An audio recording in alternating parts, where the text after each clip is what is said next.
All right, welcome back to the channel. I know it's been a long time, but again, doing this for fun, but whatever. Now is my free time. I've got the BK1s. Here we go. BK1s. So this is an AEB. An AEB stands for Automatic Electronic Blaster. So what does that mean?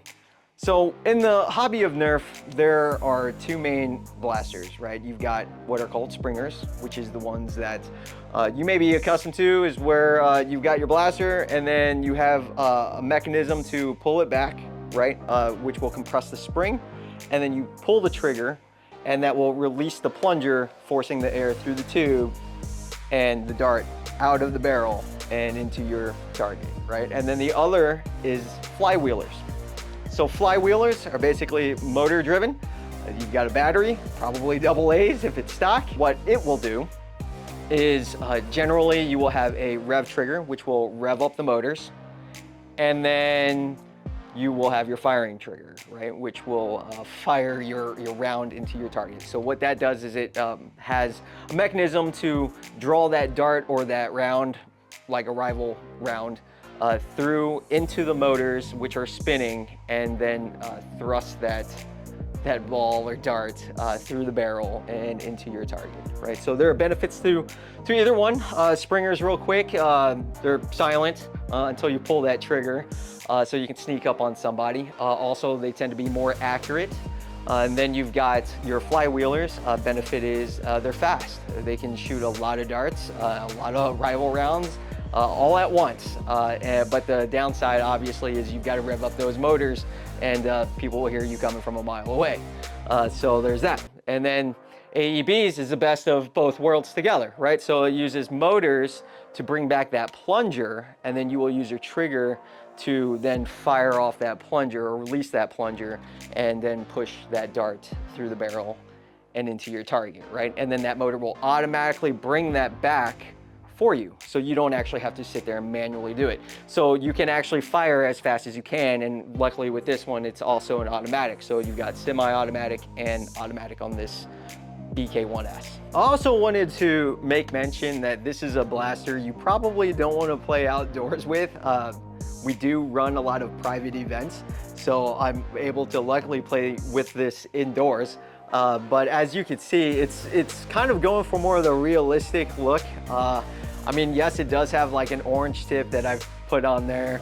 It does have, you know, orange on here as well, and this blaster's yellow, but it does feel very, or look rather, realistic. So again, this is probably something you don't want to play with outdoors, and you want to run it like in private events, but I'm able to do that and enjoy this to its fullest. So AEBs are blasters that pretty much came around and became popular in the last couple years. There were some that came out in the beginning that weren't as great. A lot of them were homemade. There are some that are quite expensive, and then you've got this one, which is a good entry into AEBs, and honestly, it is one of my favorite blasters to use because it also has this dandy charging handle, which I'll demonstrate here when I go through on how to actually use this thing, because actually setting it up takes a little bit. You can't just throw batteries in it and you're good to go. There's a little song and dance you gotta do with the trigger and understanding what it's doing, and we'll go over that right now. So how do you use this thing? First, we've got to put the battery in there. So to get the battery in there, we are removing this stock because it goes right in here. So you can see back here, you can adjust it using this, right? At different lengths. But the thing though is, once you get here, you can't really remove it. You've got to actually pull down on this metal piece here and then pull out, right? And then you'll see the XT30 connector. And this is a 3S LiPo. So it'll just sit in there just like that. And then we'll take our stock and go pull back down on this, pull it forward, and now you're good to go. So once it is in there, you do have to pull on the trigger to activate it. But over on this side, you've got a switched from safety to semi to fully automatic. So we'll go ahead and put it on semi, and then we'll pull the trigger. Hopefully you guys can hear this. couple beeps or a few beeps, whatever. And then that will tell you that it's now powered on, and then we'll pull the trigger one more time, and what that will do is actually pull this plunger back in its ready position. Right. So now that the plunger is back, and the way that you can tell that the plunger is back is you can easily pull this back, right? If it was not, it would actually be a little bit more challenging to pull this back because of that spring. But now that it is now on, after pulling that trigger, it has pulled back that plunger and that spring, so that way it's very easy to pull this back.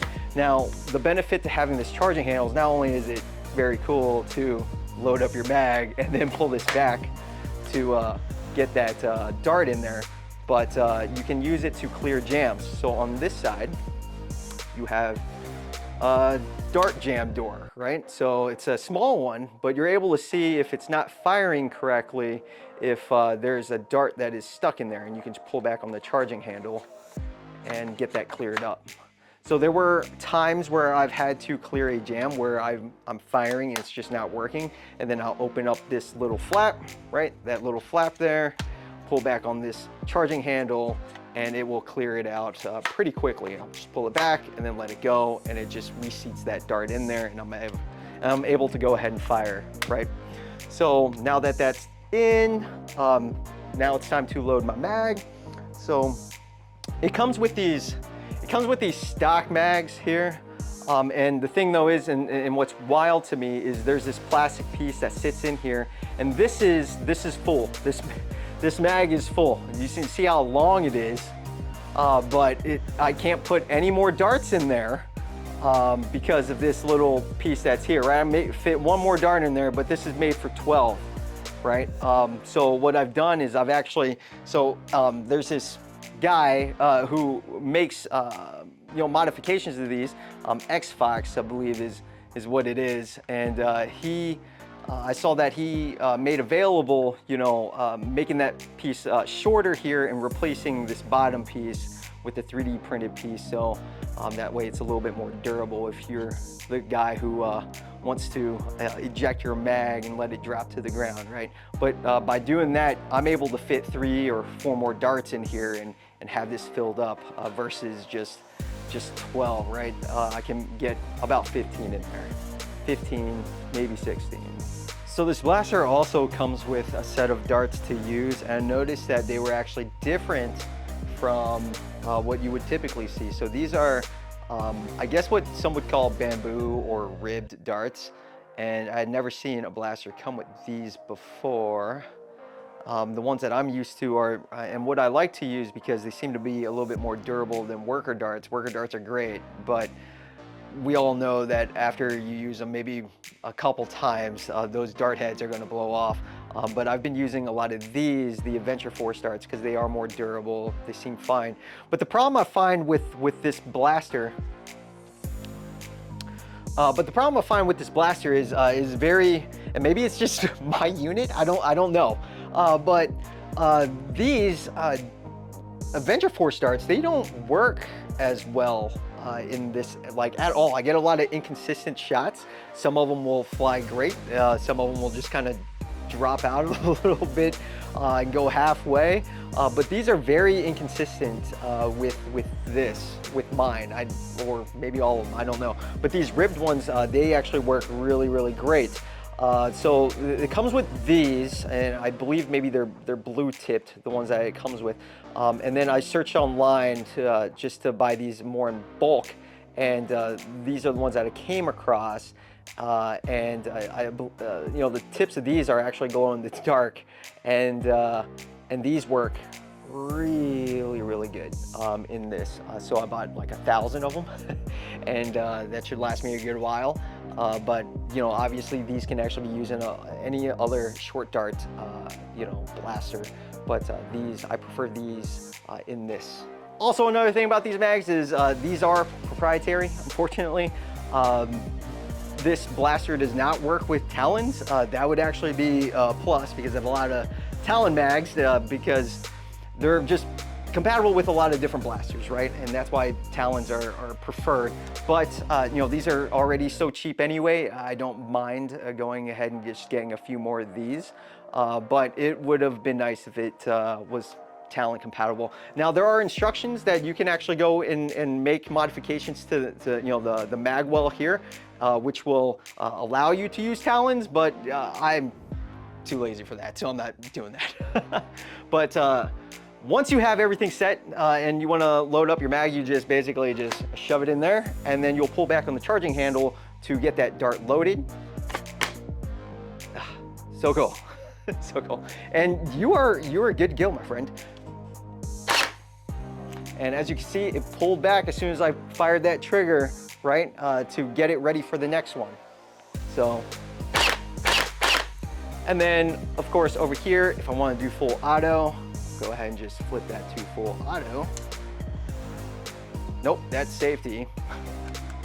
This way, right there, full auto, and here we go. There it is. And then you've got your mag release here. Boop. And when you're ready to go, you would pull another one in there, pull back the charging handle, good to go. So cool, so fun.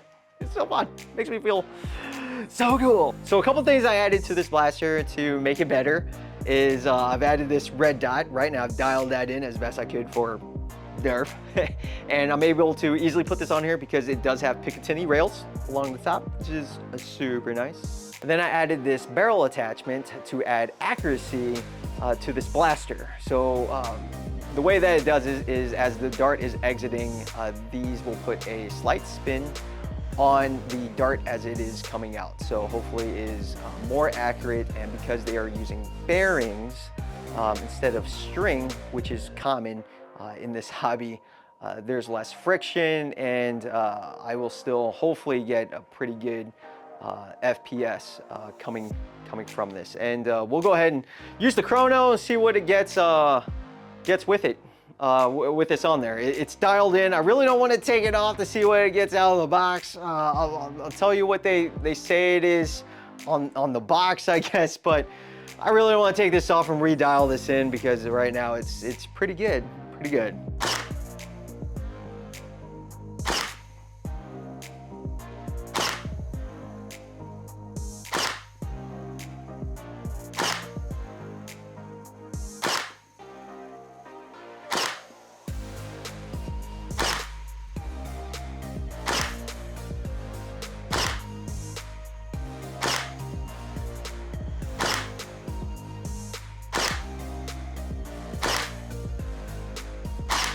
So a feature of this blaster that many people probably don't know about is you can put it into burst mode. To get it into that mode, you'll have to hold down the trigger until it beeps, and then you are good to go. So what that will do is with one single trigger pull, it will fire 2 darts. So here we go. And then there's that beep. And hopefully when I pull this trigger, it'll do burst. And there you go.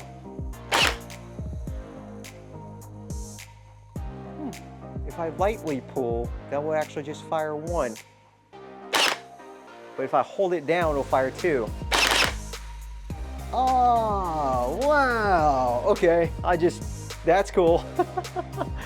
That's a hidden feature that I did not know about. So you can actually put it into burst mode and lightly pull the trigger, it will fire just 1, but if you hold it down all the way, it will fire 2. And now to how to turn this thing off, right? So the thing with Nerf blasters is you never want to leave things primed, right? With an automatic electronic blaster, this thing is primed, good to go. So I can pull this trigger and it'll fire. So we don't want to leave it in that state because over time, that spring will get weaker if you do that, and it will not perform as good. So what we want to do is deprime it. So to deprime this blaster, there's a little trick to it as well, right? You actually want to pull down the trigger, hold it down until it does that beep. And when it does that beep, that puts it into single, fire mode, right? Not burst fire mode anymore, but you want to continue holding it down until you hear multiple beeps. And when you hear those multiple beeps and you let go, that will actually deprime the blaster. So we'll demonstrate that now. There's that beep.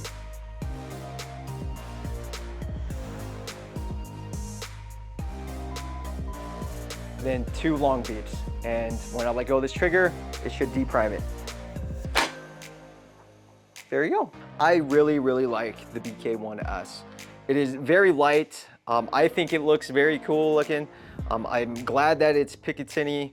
I'm happy that you know, this AEB actually performs really, really well at that price point. And the price can vary all over the place when you look these up online. So depending on where you get it, you can either get it for super cheap or you can get it for really expensive, just depending on, you know, where you're ordering from.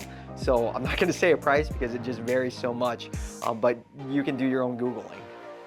Other things I like about this is I love the fact that you can switch between, you know, an automatic or semi-automatic. I love that it has a charging handle.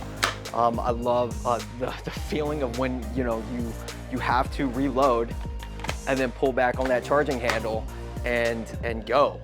It just gives that feel that I'm actually doing more. I'm interacting more, if that makes sense. I'm not just picking up something and just firing. I'm actually having to interact with my blaster in a game and be more conscious of the ammo that I have, right? Versus something that like airsoft. People ask me, why don't you just play airsoft? Well, it's different. Airsoft, you've got hundreds of little these BBs inside something, and I feel like there's not as much strategy as, you know, if you're using something like this, that I have to be a little bit more, you know, strategic in how I play.